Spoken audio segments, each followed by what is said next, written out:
पाचन तंत्र की एक जटिल समस्या जिसमें जी मतलाना, उल्टी की भावना होना या उल्टी होना, छाती में कुछ भारी सा लगना, जलन होना, आंखों में जलन होना, पेट भारी होना, पेट फूल जाना, बदहजमी होना, कॉन्स्टिपेशन होना यानी मलावष्टंभ होना, काफ़ी बार दिल में धड़कन बढ़ना या दिल पे और छाती पे किसी ने पत्थर रख दिया हो इतना भारी महसूस होना, ये सभी लक्षण लेकर आती है इस अम्ल पित्त की बीमारी। कई बार तो इन तकलीफों से लोग हार्ट अटैक आया है ये समझकर हॉस्पिटल में एडमिट भी हो जाते हैं। इतनी बुरी तरह से शरीर को पीड़ा देने वाला ये जो विकार है इसे समझना जरूरी है। जी हाँ, समझना जरूरी है, क्योंकि काफी बार हम देखते हैं कि लोग सिर्फ लक्षणों का इलाज करते हैं। जो एसिडिटी जिसे भी होती है वो कोई एंटासिड लेता है, कोई भी पित्त कम करने वाली गोली लेता है। एंटासिड काम करती है एंटी एसिड यानी एसिड के खिलाफ काम करती है।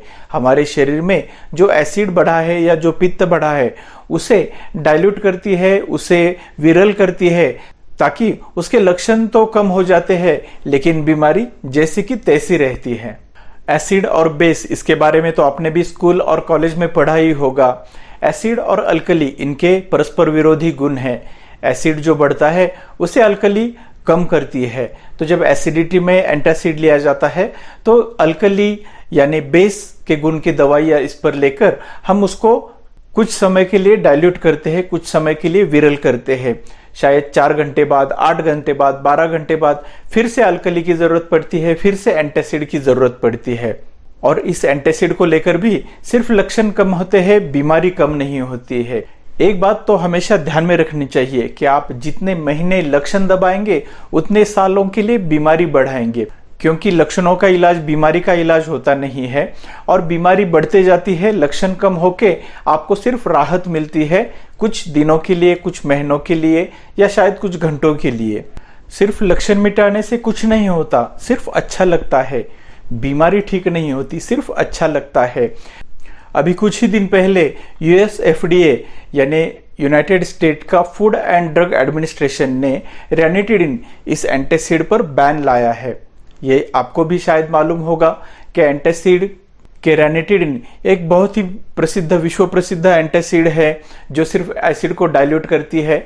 लेकिन ये भी पाया गया कि इसका निरंतर सेवन शरीर में कैंसर पैदा कर सकता है और इस वजह से इस साइड इफेक्ट को रोकने के लिए इस दवा को बंद कर दिया गया। तो जब भी शरीर में कोई विकार होता है, कोई भी बीमारी होती है, तो उसके लक्षणों का ना सोचकर उसके जड़ का सोचना चाहिए कि ये बीमारी क्यों हुई है, इसके पीछे क्या कारण है, हमारे खान पान में क्या कारण है, हमारी जीवन शैली में क्या कारण है।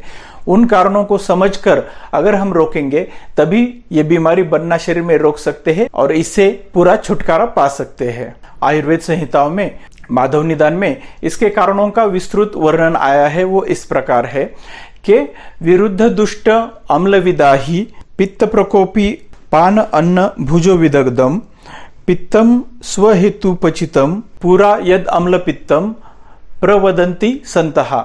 इसका मतलब है कि विरुद्ध यानी कि विरुद्ध गुणों का जब आहार हम सेवन करते हैं तो वो अम्ल पित्त का पहला कारण बताया गया है। विरुद्ध गुणों का अन्न सेवन का मतलब है कि जैसे ठंडा और गर्म एक साथ खाना, इनके गुण अलग है और ये एक साथ खाएंगे तो ये अम्ल पित्त का कारण हो सकता है। या कड़ी धूप से आप बाहर से घर में आते हैं और ठंडा पानी पीते हैं या कोई ठंडी चीज खाते हैं तो ये भी एक प्रकार का विरुद्ध अन्न सेवन है। इसके अलावा दूध और फल एक साथ खाना, जैसे हम फ्रूट सलाद खाते हैं, ये भी एक विरुद्ध अन्न है।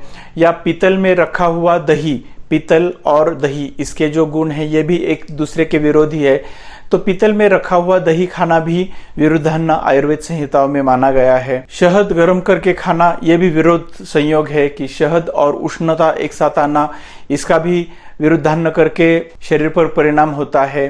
दही गर्म करके खाना ये भी एक विरुद्धान्न है, इसका भी संयोग जो है ये शरीर में विषाक्तता बढ़ाता है, अम्ल पित्त बनाता है। इसके अलावा थकान के बाद तुरंत भोजन का सेवन करना ये भी एक विरुद्ध संयोग है कि ये दोनों चीजें जब साथ में आती है तो ये भी शरीर में अजीर्ण निर्माण करके अम्ल पित्त का कारण बनते हैं। दूसरा प्रमुख कारण जो अम्ल पित्त का बताया है वो है दुष्ट। दुष्ट का मतलब है खराब। खराब चीज़ें या खराब हुआ खाना, अन्नपान का सेवन करना, जो भी जल दूषित हुआ है, खराब पानी है, अगर आप उसका सेवन करते हैं, जो भी खराब अन्न है उसका सेवन करते हैं, जो भी बासी अन्न है इसका सेवन करते हैं, तो ये अम्ल पित्त का एक कारण है। तीसरा जो इसका प्रमुख कारण बताया है वो है अम्ल रस। अम्ल रस का नियमित रूप से सेवन करना, जो भी खट्टी चीजें हैं उनका नियमित रूप से सेवन करना भी अम्ल पित्त का कारण है। जैसे खट्टी चीजों का खाना, दही का नियमित रूप से सेवन करना, या अम्लधर्मी पदार्थ है उनका सेवन करना, किण्वन जो प्रक्रिया होती है, फर्मेंटेशन जिसे हम करके समझते हैं, तो जैसे इडली, डोसा, उत्तपा, ये फर्मेंटेड फूड भी एक अम्लधर्मी पदार्थ है और इसका भी सेवन करना अम्ल पित्त का एक बहुत ही बड़ा कारण है। इसके अलावा चौथा कारण जो बताया है वो है विदाही। विदाही का मतलब है जो चीजें शरीर में दाह निर्माण करती है, जलन निर्माण करती है, जैसे मसाले के लिए जो इस्तेमाल किए जाते हैं वो पदार्थ, तो इनका भी सेवन नियमित रूप से अगर आप करते हैं तो ये भी जलन और दाह निर्माण करके शरीर में अम्ल पित्त की निर्मित करते हैं। इसके अलावा पांचवा कारण जो बताया है वो है पित्त प्रकोपी। जो चीजें शरीर में पित्त का प्रकोप करती है, ऐसा खान पान जो शरीर में पित्त बढ़ाता है, जैसे मेथी है या दही है या पोहा है, मूंगफली है, तो ये जो चीजें हैं ये शरीर में पित्त बढ़ाती है और ये भी अम्ल पित्त का कारण बनती है। और अंतिम कारण बताया है स्वहेतु। स्वहेतु यानी खुद से जो हेतु है, जैसे आपका प्रदेश है, जिस जगह पे आप रहते हैं वो अगर निसर्गतः उष्ण प्रदेश है, या जो ऋतु चल रहा है वो ऋतु भी अगर उष्ण धर्म का, उष्ण स्वभाव का ऋतु है, तो ये भी अम्ल पित्त के कारण बनते हैं। आपकी प्रकृति अगर पित्त प्रकृति है तो ये भी अम्ल पित्त में कारण बन सकती है। या जो आपके शरीर का काल चल रहा है, शरीर के भी काल बताए हैं कि बाल्यावस्था जो रहती है ये कफ प्रधान अवस्था रहती है, तरुणावस्था रहती है पित्त प्रधान रहती है, और वार्धक्यावस्था जो रहती है ये वात प्रधान अवस्था रहती है। तो तरुणावस्था भी जो है ये भी एक कारण है। अगर इसमें भी आप पित्त दुष्टि करने वाले आहार विहार का अगर सेवन करते हैं तो ये भी शरीर में जल्दी से अम्ल पित्त की निर्मित करता है।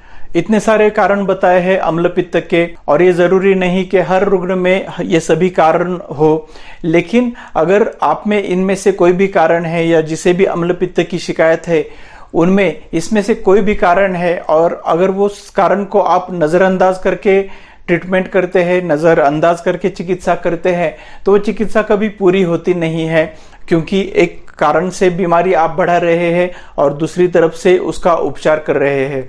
तो जब तक कारण शरीर पर काम कर रहा है तब तक बीमारी बनने का प्रोसेस शरीर में चालू है, और जब आप इन कारणों को समझकर उपचार करेंगे तभी इस बीमारी से आपको छुट्टी मिल सकती है। अगर आप भी अम्ल पित्त, गैस्ट्रिक या पेट से संबंधी कोई समस्या से परेशान है और हमसे ऑनलाइन परामर्श करना चाहते हैं, तो इस वीडियो में हम एक लिंक दे रहे हैं जिस पर आप हमारी ऑनलाइन सलाह ले सकते हैं और आपका सही निदान और सही उपचार भी करा सकते हैं। वैसे तो इस चैनल के माध्यम से हम आप तक ग्रंथों की बातें लेकर आते हैं ताकि आप तक आयुर्वेद का सही ज्ञान पहुंचे और आप भी समझ पाए कि बीमारियों की जड़ क्या है, किस तरह से स्वस्थ रहा जा सकता है, कौन से नियम है जिनको अनुकरण करके बिना दवा के भी स्वस्थ रहा जा सकता है। अगर आप पहली बार हमारे चैनल पर आए हैं तो इसे जरूर सब्सक्राइब कीजिए और इसे आपके पूरे फ्रेंड्स और फैमिली में शेयर कीजिए ताकि वो भी अपने स्वास्थ्य का ख्याल रख सकेंगे। ऐसे ही एक विषय के साथ अगले वीडियो में जरूर मिलेंगे। तब तक खुद का ख्याल रखिए। निरोगी भव।